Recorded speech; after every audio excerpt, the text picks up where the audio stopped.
Hey, it's Todd Ault. It's Risk On, everybody. It is a show about risk.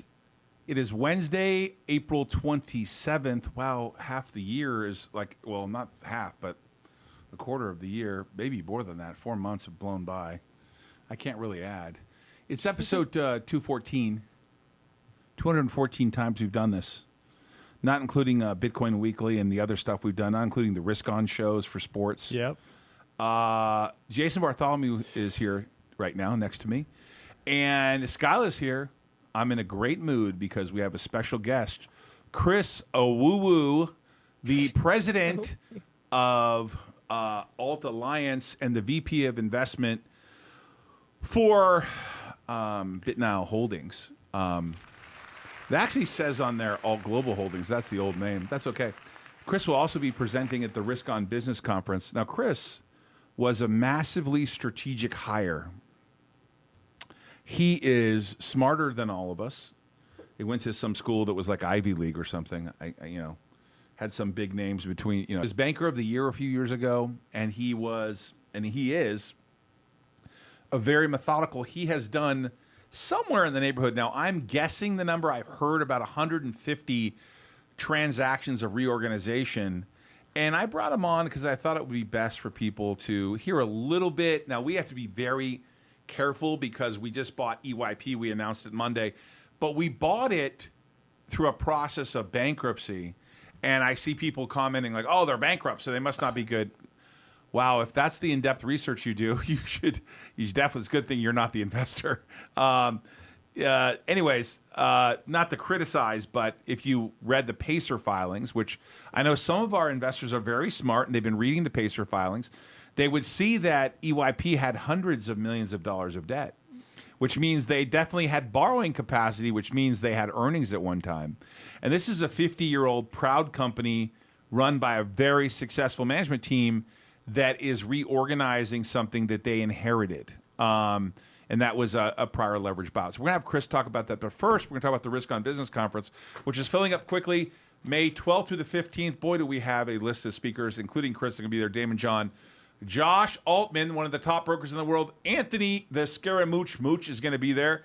Nicole Arbor, Thomas Lee, Bradley, Lee Steinberg, Charles Payne, Chris Wu, I already mentioned him 3 times, Greg Foss, Connor Daly, Aaron Schock, and Mike Searock, amongst others.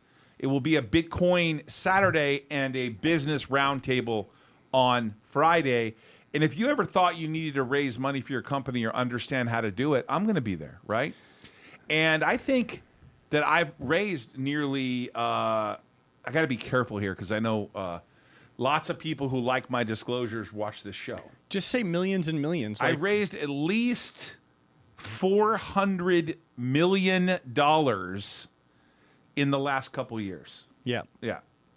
And maybe more. Yeah. And I've raised it for public and private companies, maybe even more than that. Yeah. And but what do I you know realize everybody probably wants to talk about Nile stock price. No. But we're not going to because the more I talk about it, the more it goes down. Well, so does Mara's and Riot's and everyone else's too. Yeah, we're definitely in a bear market. But let's roll the clip on the conference because the stock market doesn't necessarily mean the business. The business does continue. Doing business continues, and that's what we do here. We are in the business of doing business. But Chris is going to join us shortly, so stand by for that. Let's roll the clip on the conference. I will give you the $150,000 you asked for 30%. I could run my business off of my cell phone inside of a phone booth. I don't need a big office. Show me the money! It works. Sports delivers.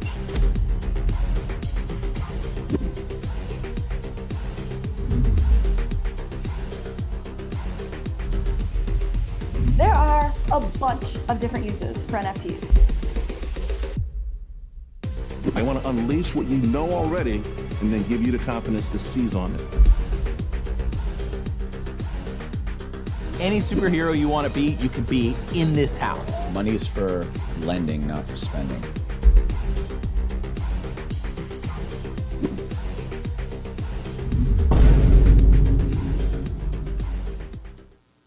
Wow.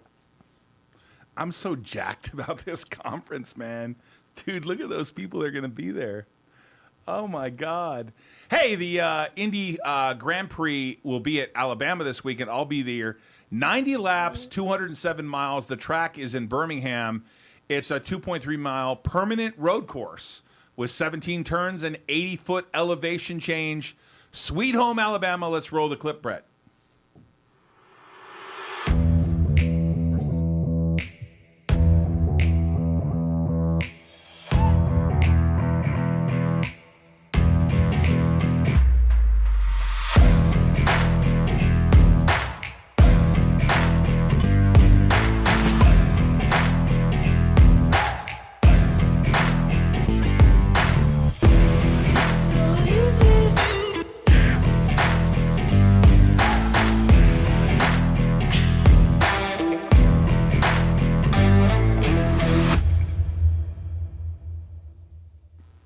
There are a lot of people watching now. Wow. Well, what could that be about? I don't want to go to a market update, even though my producer wants me to. I want to go to Chris Wu because he is a busy banker and he doesn't have time for my ass. But I have begged him to come on.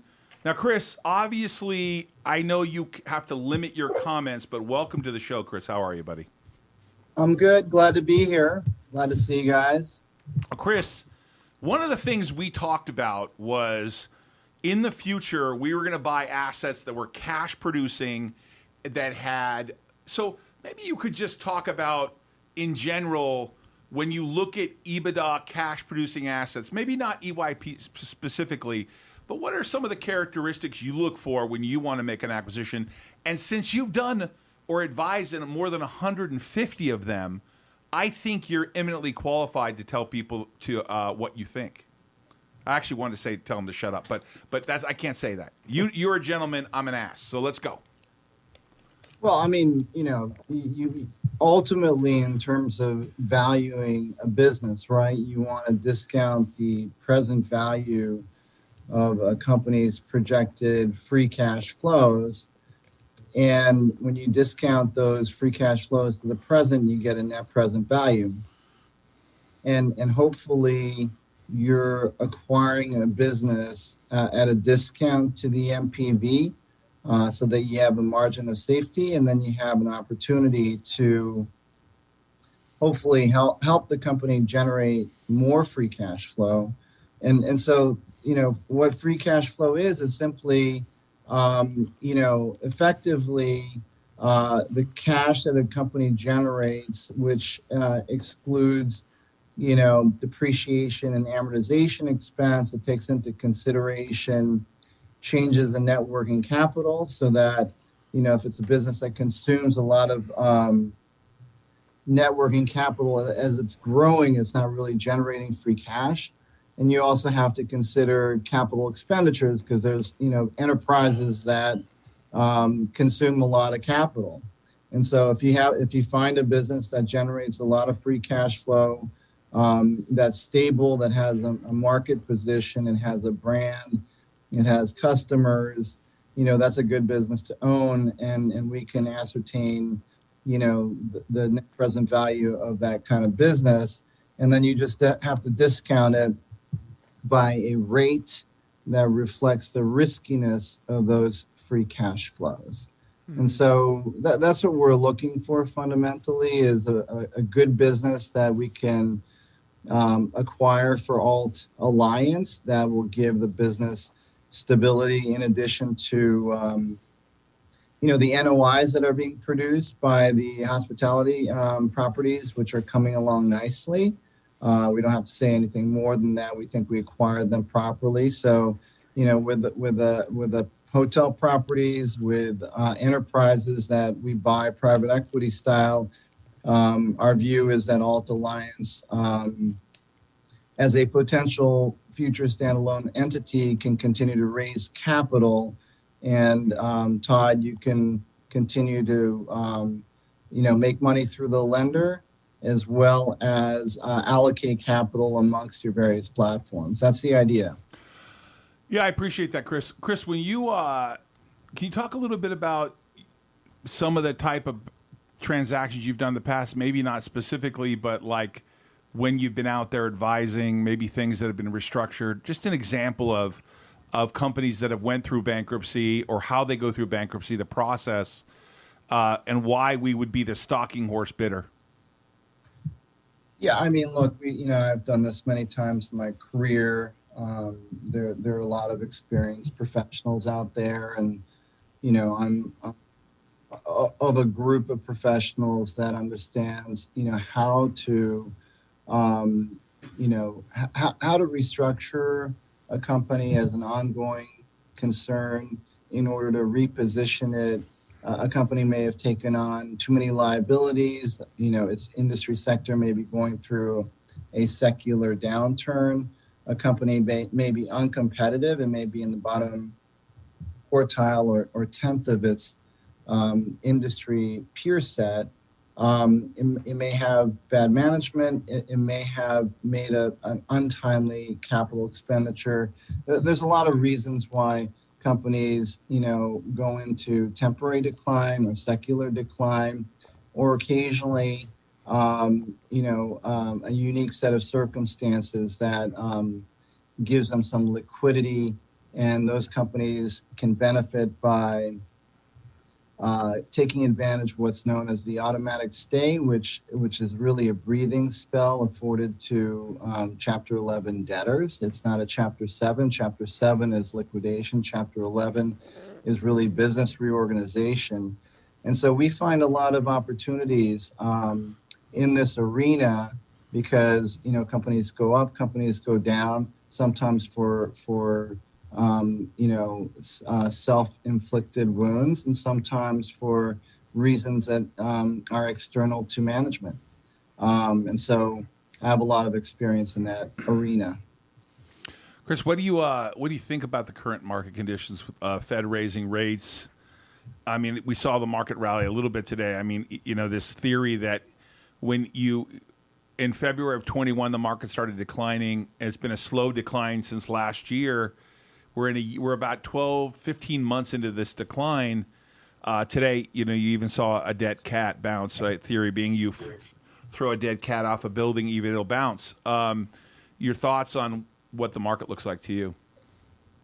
Yeah, I mean, I tend not to be too myopic. I tend to, look more at the long term, and I think of where we are right now, and we're in a debt cycle, and obviously, the powers to be have taken, some of the wrong reasons in terms of self-belief that they can modulate or attenuate economic cycles and try to help too much when things are going through a recessive cycle, for example. So, coming out of 2008, people felt like, okay, we got this. We know how to do things, which is to hyperinflate. And we expanded the Fed balance sheet, by, 3 trillion or something like that. But that pales in comparison to where we are now. So obviously the COVID-related Fed balance sheet expansion, the genie is really out of the bottle, and the degrees of freedom that the Fed has it's been exercised, and there's no more, because for every basis point of rate increase that incurs, we have to service that correspondingly in terms of debt service, right? So in terms of future rate hikes, I think the Fed is trying to simply manage really the expectation of future rates through job owning. And, there's obviously a limit to what they can do. So I don't see inflation being corralled in the near term or even in the midterm. I think it's going to be a permanent feature for the next 10 years. And therefore, we're looking for inflation-resistant businesses like commercial real estate and companies that have pricing power that, are able to pass on, the cost of goods onto consumers.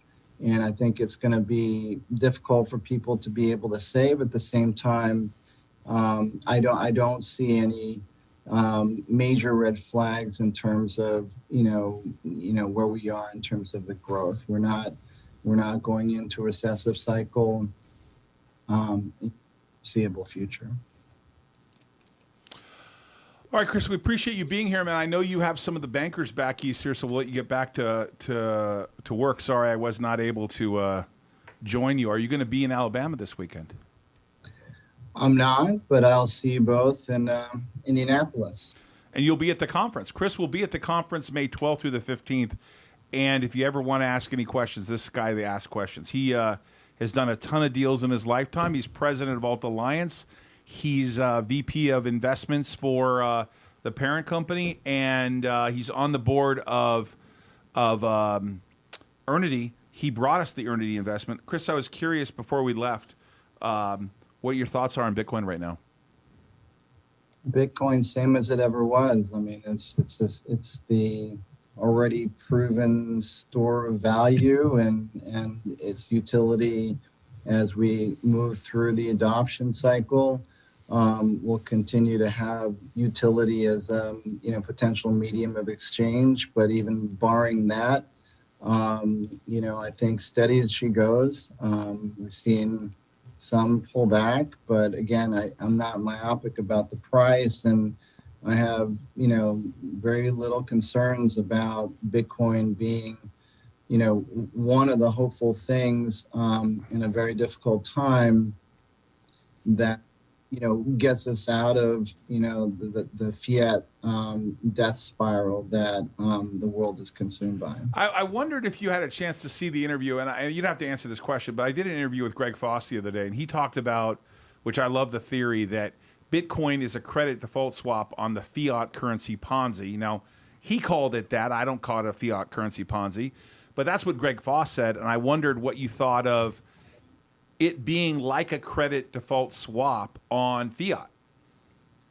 100%. I mean, I'm all in on Greg Foss. I've listened to his podcast. There's zero delta between my views and Greg's views, and I would endorse that that statement effectively because everybody needs to have hedges, but you also need to stay long in your 401k account, and you can't sort of decouple from fiat responsibly. But what's on the other side when it's like the movie No Way Out. I'm a big fan of that movie. Kevin Costner, love the movie. Love it. He's trapped in the Pentagon, and everybody's figured out, he could be the mole, and he's running around the Pentagon trying to figure out a way. And, that's no different than Jerome Powell. I mean, you're never going to see him run because, he moves, in a measured pace, and people aren't going to trap him. But, Jay Powell's been trying to figure out a way out of the fiat Pentagon, and there's no way out, and he knows it. So, we all need a hedge, like Greg just said, and I think that's a terrific analogy. Hey, Chris, thanks for your time, buddy. Say hello to everybody. Say to Chase and Patrick and John, and hopefully you guys are making progress back there. Sorry I wasn't able to make dinner, although I don't recall being invited. So, anyways, I'm teasing you. Anyways, you've got a busy schedule, my man. I do, my friend. I do. You take care. Enjoy Alabama. Take care.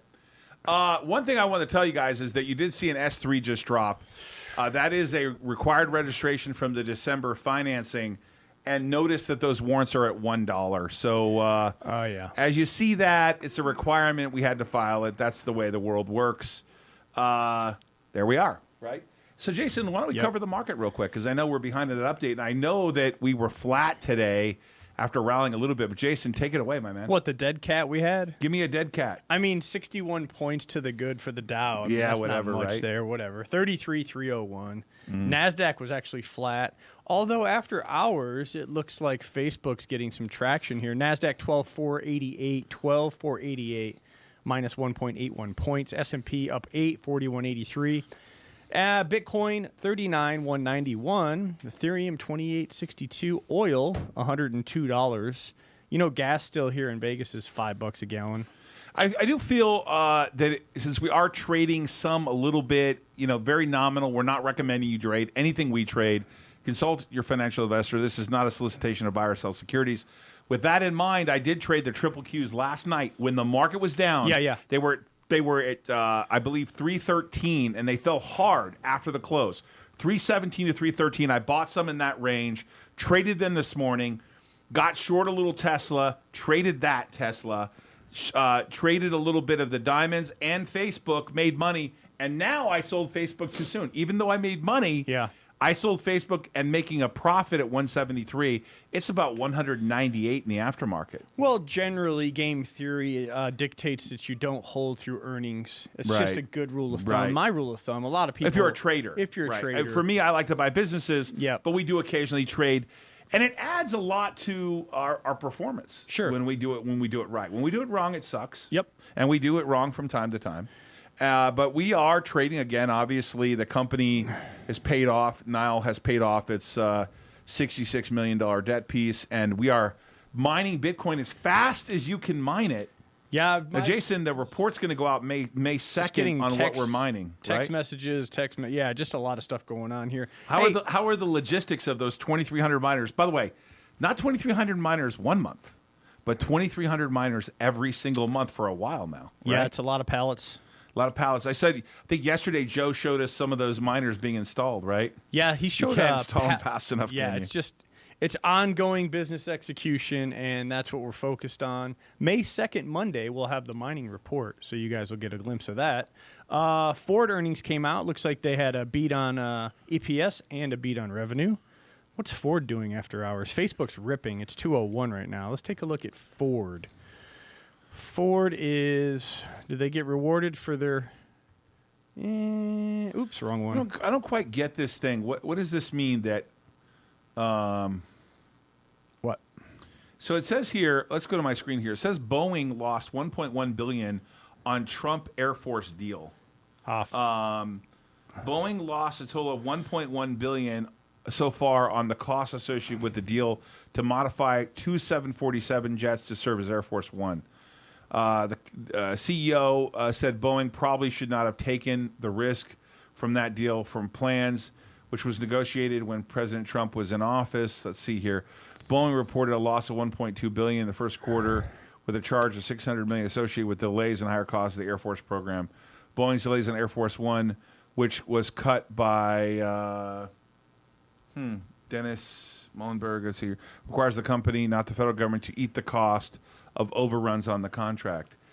I think it's interesting that Donald Trump. Let's talk about that. The cost of overruns on the contract. Boeing has to eat it if the costs are higher. Mm-hmm. So Donald Trump negotiated like a businessman. And former presidents would say, oh, well, we'll eat the cost. The taxpayer. Yeah. Is anyone paying attention to this? Yeah. I mean, hello. Boeing made a bad deal. Boeing made a bad deal. Trump got him. Trump got him. The art of the deal, right, Mr. Trump? That's it. That's what happened. Yeah, it should be an interesting. I don't know about you, but have you?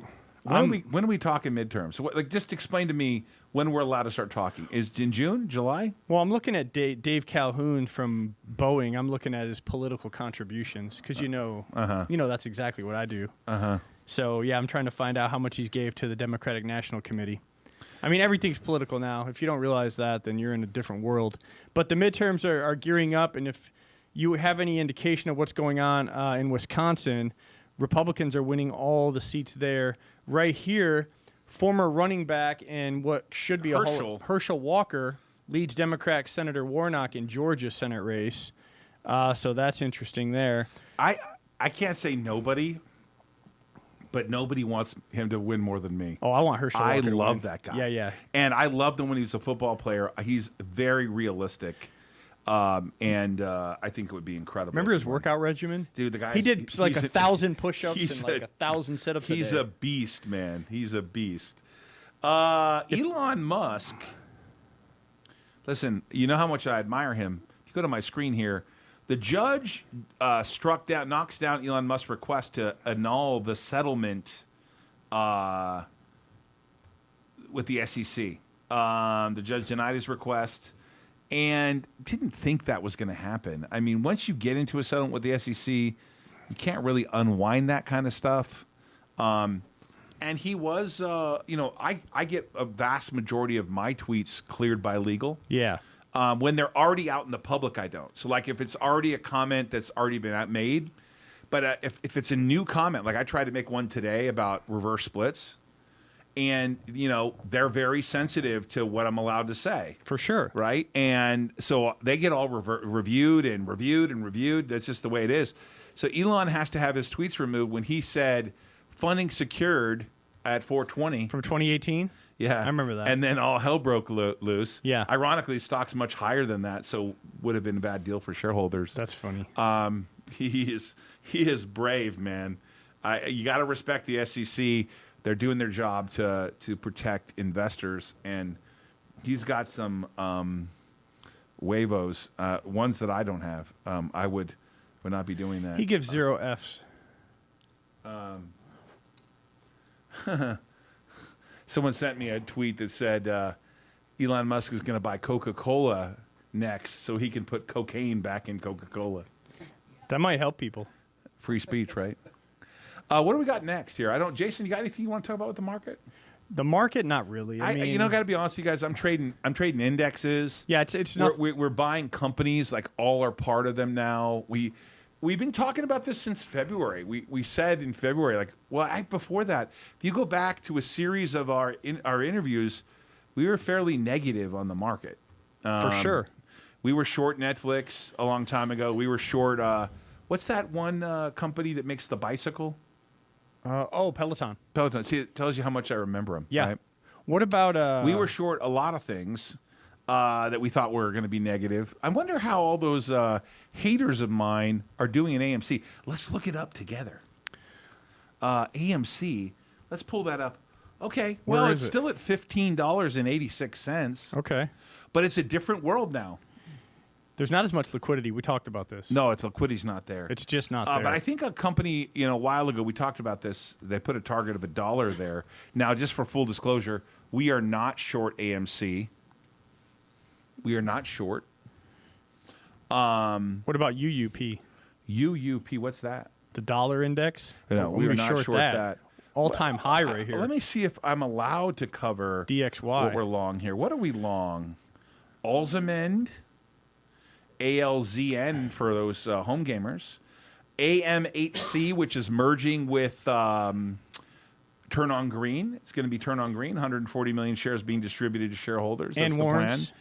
And 140 million warrants. Yeah, 140 and 140. I bought a little GE today. I've been nibbling at Netflix, and we own Mullen. And for full disclosure with Mullen, we own Mullen at much lower prices. Full disclosure, we bought into Mullen when it was a private company.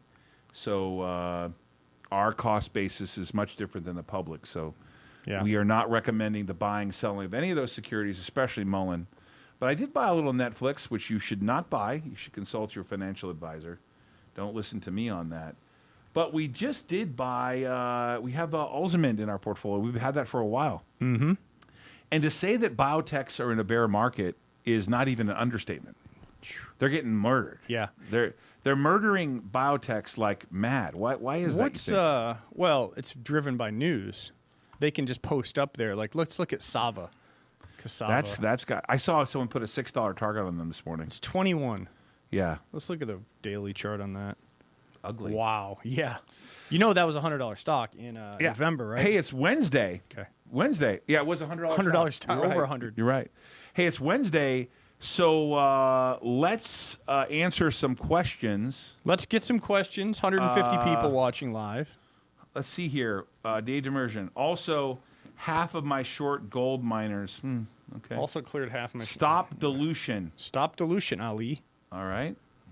That's not a question. Is that a question? That's a statement. Is that a question? That's a statement. You wouldn't know what we were doing anyways. We been pretty clear on what we were doing there. Andrew Mills, I know you got a position. Can you talk about the S3 filing for now? It was a requirement that we file the S3 as part of our... Jesus, Skyler, you okay over there? Yeah. It's like exhausted. I'm trying to like keep up with them, and my eyes are like. So getting we tired. we had to file an S3. We've already filed this S3 one time. We had to amend it. It is $1 a share for those warrants. Correct. It's a requirement when we did the December financing. If you would have said to me in December we'd be here, I would have told you were crazy, especially with debt paid off, 52 million in sales, up 120% from the previous year, and then with guidance of 155 million plus or minus, with the miners being installed. Obviously, all the caveats to that. We've been up and to the right in terms of growing revenue. So I don't know. It is what it is. But I think when earlier someone said I said shut up, I didn't say shut up. I said you don't have to be here. No one has to. You're not this. This isn't Nazi Germany. You're not required to own Nile. I'm required to own Nile because I own it already, and I'm buying when I'm legally allowed to. I buy all I can. That's a good question, Rich. Todd, any update when the 10Q will be released? I expect the 10Q to be released between the 15th of May and the 23rd. And that is not breaking news. That is when it's required to be released. Mm-hmm. The last day we can release it without being late is the May 23rd. And the due date is the 15th, and you get a 5-day extension. Can we focus on being profitable? Alejandro. Yeah. We're focused on cash flow, my friend. Cash flow. Now, obviously, if you don't have debt, you would theoretically... the trouble with saying you don't have debt is not understanding what a holding company is. So let me explain something to you. I'm going to take my time with this, and that is, when you're a holding company, you call it holdco. You can have debt at the holdco level, or you can have debt at the subsidiary level, or you can have both. But if you have debt at the subsidiary level, sometimes it's considered what's called non-recourse to the parent or holdco. So when AG Agree, when All Global Real Estate Equities bought those hotels, we put in $23 million of equity, and we borrowed the rest of the money on a non-recourse basis to the parent company. Yep. So BitNow Holdings is not liable for all the debt at the subsidiary that is real estate. Real estate traditionally carries debt. It doesn't make a lot of sense when you don't. It's cheap money. It's cheap money. And so the only debt we have substantively is debt at the subsidiary level of the real estate division, which is, of course, backed by the value of the real estate. As you get to expand your balance sheet, and as you know, we ended the year at $490 million, and as you read the 10K, you saw we raised $110 million, so you can do the math on assets. When you pay off debt, you end up that looks like around $550 million. You just got to do the math and read the 10K and add 1 and 1 equals 2. You can figure it out. It's not hard. Yeah. You look at what we raised already when we filed the 10K, and you go, okay, so let's say it's $550 million after you paid off debt. Then you go and say, well, what is the return on those assets going to be? And if you go and say, well, how much of that is goodwill? Well, we can look at our balance sheet and see that there's not a lot of goodwill there. So that means there's real assets or real companies there. And that's how you sort of calculate what your cash flow could be based on whether it's a 10% return on assets, a 5%, a 15%, et cetera. And that's sort of the guideline. And so right now, we have been in a real big investment cycle where we're putting our money into Bitcoin miners. And Jason, maybe you could explain to everybody in generic terms, when you buy miners like we did last October, November, and then made that big order in November in Dubai. Yep. You put up upfront money, but when do you get the miners? I mean, what's the issue with why it takes so long? Because last year we did about 3.5 million, give or take, between 3 and 3.5 million of Bitcoin. I can't remember how much we mined last year, but we started installing a lot of miners, and that number's accelerating. So, Jason, well, yeah, explain to people how you get those Bitcoin miners. So the way the Bitcoin mining industry works, because there are only 3 players that provide ASICs miners, one of the players has about 80% of the market share. So on their contracts, they dictate a certain upfront capital expenditure from the customer, and that generally includes a large upfront payment, and the return on that upfront payment is deferred because, generally speaking, the contracts for the delivery dates on the miners usually don't occur for at least 180 days. So the leap of faith in order to get into the Bitcoin mining industry and to scale, to really be profitable and provide large cash flow on a daily basis, is to take that risk on and go ahead and sign those purchase agreements. And it's kind of like Wimpy and Popeye, you know. I'll gladly pay you Tuesday for a hamburger today. Yeah. So what we're doing is... And I probably would do that. Everyone knows I like hamburgers. Brett, that was your chance for a sound there. But Did it do? So anyway, that was good. So I did that. Don't give him. And that would have been Nick, right? So we're starting to harvest now, though. We're starting to harvest the digital coins. Yeah, so we're scaling now. We're doing monthly updates on the actual transparency of the delivery of the miners, how they're being deployed at our beautiful data center in Michigan. And now we've made it. We've weathered the storm, Todd. We've provided the upfront capital, and now we're starting to harvest, like you mentioned in the most recent press So let me release. be one more thing clear, okay? And that is, all companies have blackout dates, and for small non-accelerated filers, there's a blackout date from the end of the year till you file your 10K, but your 10K gets filed after your first quarter ends. We're going to slow down because I need all the people here who are making comments that are false to listen closely, all 188 of you. When 12/31 happens, you go on a blackout period. Directors and officers cannot buy. However, you can file a 12B5 plan. There's some other plans you can file, which we did for Alt Alpha. That's why we continued to buy. The plan ran out. The amount we were allowed to buy ran out. So you fast forward to the buyback program we put in place, which is in place. You can't use an ATM and buy back at the same time. There's the rules around these things, stuff like that. But more importantly than that, you can't buy back stock during a blackout period.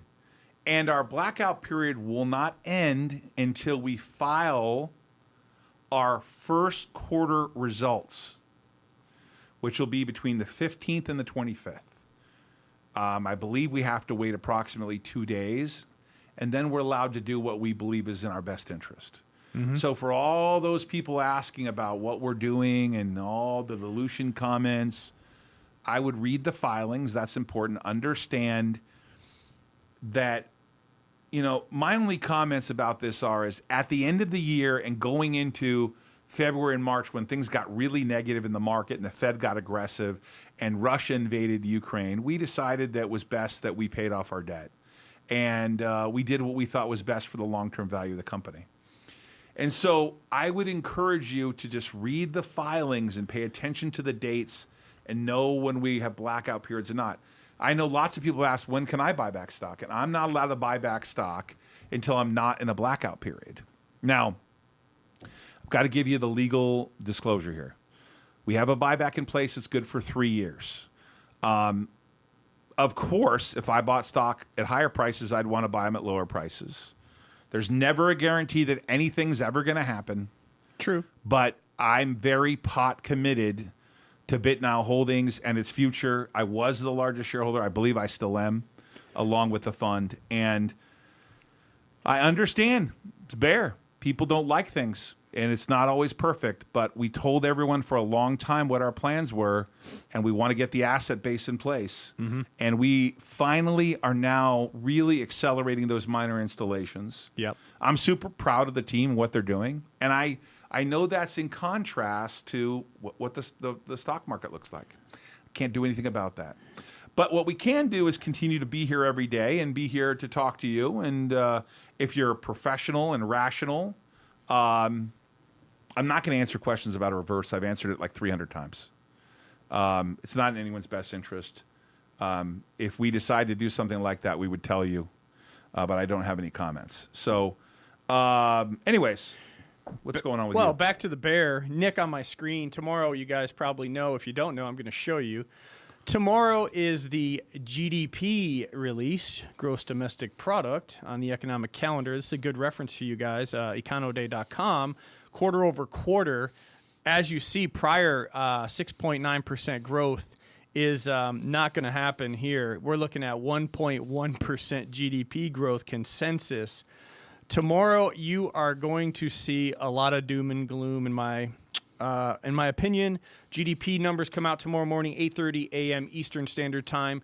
Prepare your plan for trading and execution in the market based on this data that's coming out, along with the jobless claims tomorrow, too. That'll come out at the same time. So you guys always look at what's coming out for economic data and make your decisions around some of that macro data, especially GDP. Jobless claims looks like the consensus at 181,000 tomorrow. Let's see what happens there. So I just wanted to keep you up to date. Just bookmark this page, econoday.com. It's a good source for you guys to plan your day for trading, okay? I don't know. Kind of mellow right now. I do. The U.S. dollar Strong? is the only thing that's ripping. How's it so strong? Because against we're raising rates? all the other fiat is shit. Did I say that? It is. It's shit. So we're the best shit. Our shit doesn't stink as much as the other shit. How's okay, that? so in terms of all the fiat out there, you're saying our fiat is the best fiat. We got the best fiat, for sure. So if you were long U.S. dollars and Bitcoin, you'd be happy? Yeah, but I like silver and gold. I mean, just so we're clear, though, we get paid in U.S. dollars and we mine Bitcoin. Yeah, but No, BitNile gets paid in U.S. dollars. Yes. Oh, wait. Whoa, careful, Todd. Yeah. Careful. Don't make false misleading statements. That's not true. Gresham, UK gets paid in British pounds. Oh, yeah. And in Israel, we get paid in shekels. Shekels. For Enertech. So, Todd, be clear.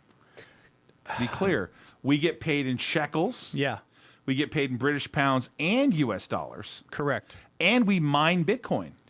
But at 17% real inflation, that's my number, in my opinion. You play hot potato with fiat. Like, I move that fiat around so quickly. You're better off buying, like, tangible products. I mean, go out and buy stuff that's not Do you still have that gold piece with you? Not with me, but I love that thing. Yeah, the yeah. other day, yeah. Buy- You encouraged my wife, and she bought some gold and silver. Yeah, it's great. It's real money. Yeah. Sound money. You're right. I mean, I'm a Ron Paul guy, so of course I'm going to like silver and gold. So, Well, if you were looking at silver and gold stocks today, what would you buy? silver and gold stocks today. Well, Andrew Mills is in the chat. I'm sure he will like this one. AUMN, man. Go to the well every time. You can swing that stock so often and so easy. Mills, I know you got a position in AUMN. Just Hey, what price is it right now? probably 42 or 43. Let's look it up. All right, let's take a look. AUMN. It's on the New York American. It's been below $1. Yeah, How yeah. come they didn't delist it? It's Because below the $1. threshold is 20 cents, Todd. Wait a second. Wait. It's actually 6 cents. But Oh, it actually is 6 cents. Yeah, but wait a second. So AUMN is on the New York American. Yeah. But it's below $1, but not subject to the dollar rule. There it is. That's Look, right. I look, forgot about that. I guarantee Mills loaded right there Yeah, at you think he 41, did? 42. Look at this. Look at this 1 month chart. Yeah. What about your other favorite, the other one? How's it doing? What price? AG's probably around 12. There's been a big tamp on precious metal spot price right now. Obviously a lot of the institutions short paper, naked short metals to the tune of billions of ounces. Where's AG at? 1030, 1050. Damn! Wow. Are you serious? Yeah. Wow, that's dirt cheap. Woo! That's even below where we sold it when we bought all those miners. It was just 1277 5 days ago. What happened?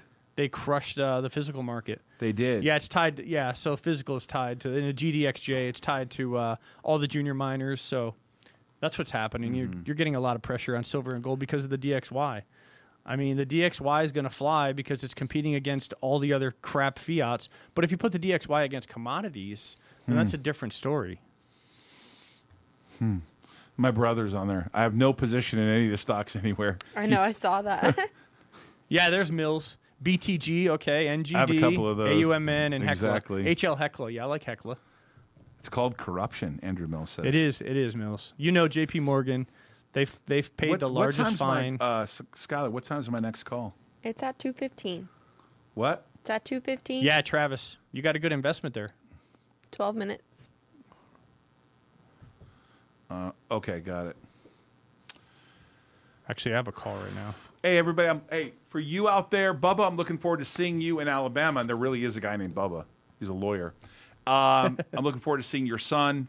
Unfortunately, one of my friend's son, the very ill, but he's fighting back. He's very young, has a rare form of cancer, and is fighting hard to overcome that.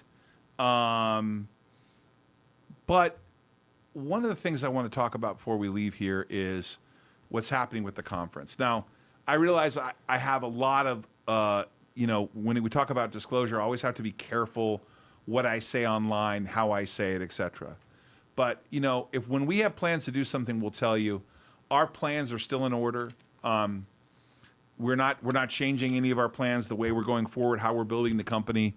We are moving forward with the Turn on Green spinoff as soon as we can, as soon as the shares, as soon as the company's audited and we report that. So not much has really changed there. But I am talking about the conference that's coming up May 12th through the 15th, and I do want all of you that are in Vegas or can get here without a flight, I do want to extend you guys an invitation.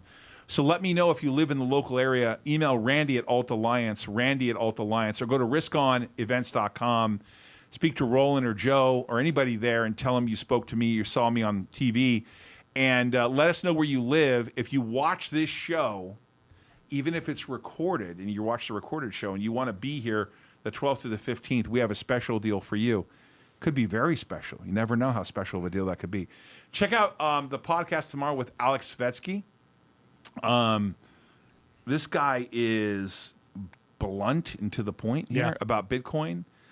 He's the founder of Amber, the world's first DCA app. It's also a writer for the Bitcoin Times. If you had a chance, I was on Bitcoin Magazine's interview yesterday. I put the link in my Twitter. I was the first hour and 15 minutes. I mean, in fact, we lost track of time. They loved you. They sent an email and said they had so much fun and they want to have you on the show again. They really enjoyed. If you don't think that I'm pot committed to Bitcoin, you watched the wrong program. And if you bet against Bitcoin, it is what it is, right? Yeah. Skylar, you got a joke for us today? I do. So, a man went into a hardware store and he asked for some nails. And he went to the assistant and the store clerk or whatever. And the store clerk said, "Well, how long do you want them?" And to which the man replied, "Well, I was planning on keeping them." Yeah.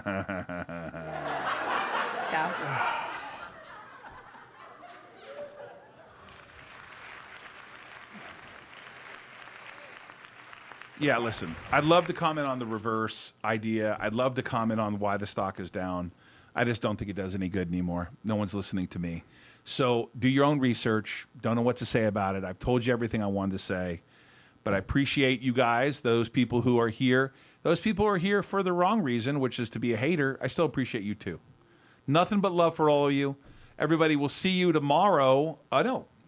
What is tomorrow? Thursday. We'll see you Friday. I'll be calling in live from Alabama from the I'll be right here. The Raceway. You'll be here. I'm sad you're not going to be there, but thank you for staying back and watching the fort. Yep. Check me out on social media, Todd at Todd Ault on Instagram and Todd Ault 3 on Twitter. I am verified. There's a blue check mark there.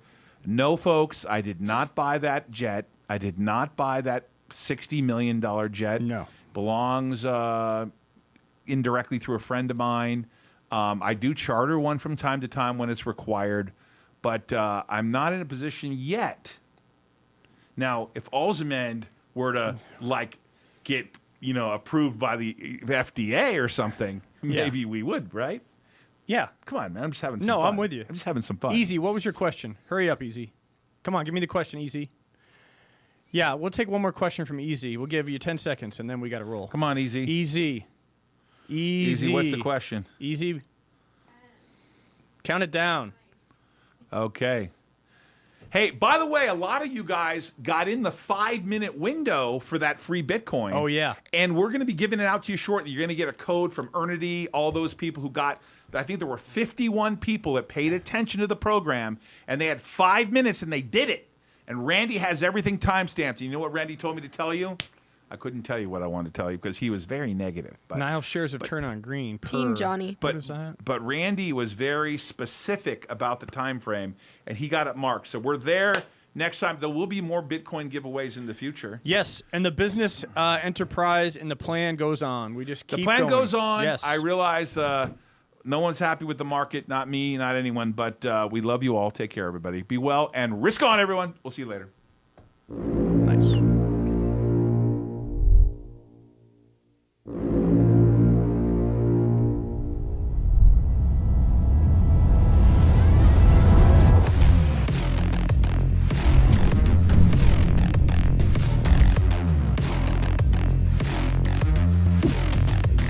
Whatever your business is, if you want to scale it, you want to be here, we're going to have lots of other people there that have actually built businesses. This will make somebody's life about 1,000 times better. You got a business and you want to expand your business, whether you're in the restaurant business, you're in technology, whatever your business is, if you want to scale it, you want to be here.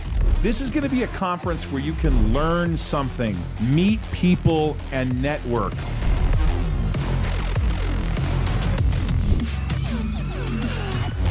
Limited slots are available. Head over to ToddAult.com and register today.